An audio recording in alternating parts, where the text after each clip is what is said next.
Hello, நான் doctor Murugadoss பேசுகிறேன். நீங்கள் யார் பேசுகிறது?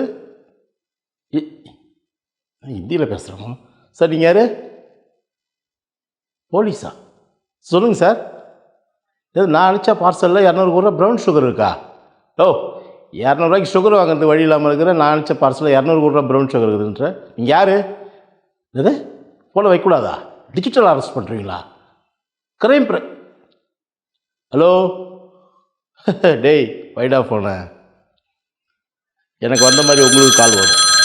சிபிஐலேருந்து பேசுகிறேன், மும்பை சைபர் கிரைம்லேருந்து பேசுகிறேன், டெல்லி சைபர் கிரைம்லேருந்து பேசுகிறேன், போதை தடுப்பு பிரிவுலேருந்து பேசுகிறேன்னு நீங்கள் அனுப்பிச்ச பார்சலில் போதைப் பொருள், சிம் கார்டு அப்படிலாம் வந்திருக்குதுன்னு சொல்லிட்டு உங்களை சார்ந்தவங்களை அரெஸ்ட் பண்ணி வச்சுருக்கிறோன்னு சொல்லிட்டு பேசுவாங்க.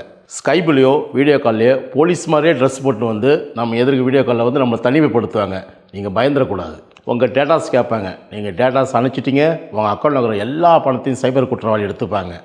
அதுபோல் உங்கள் அக்கௌண்ட்லேருந்து பணத்தை அனுப்பிச்சி விடுங்க, நாங்கள் வெரிஃபிகை பண்ணிவிட்டு மறுபடியும் உங்களுக்கு அக்கௌண்ட்டில் பண்ணிவிடுவோன்னு சொல்லுவாங்க. அதுபோல் எந்த போலீஸும் கேட்க மாட்டாங்க. தயவு செஞ்சு அதை பண்ணிடாதீங்க, பணத்தை இழந்துடாதீங்க. வீடியோ கால்லையோ வந்து உங்களை டிஜிட்டல் அரெஸ்ட் பண்ணிட்டேன்னு சொல்லுவாங்க. அதாவது வீடியோ காலில் வரவரே வந்து அரெஸ்ட் வாரண்ட்லாம் காமிச்சிடுவாங்க. அதுமாரி டிஜிட்டல் அரெஸ்ட்ன்றது இந்திய சட்டத்திலே இல்லை.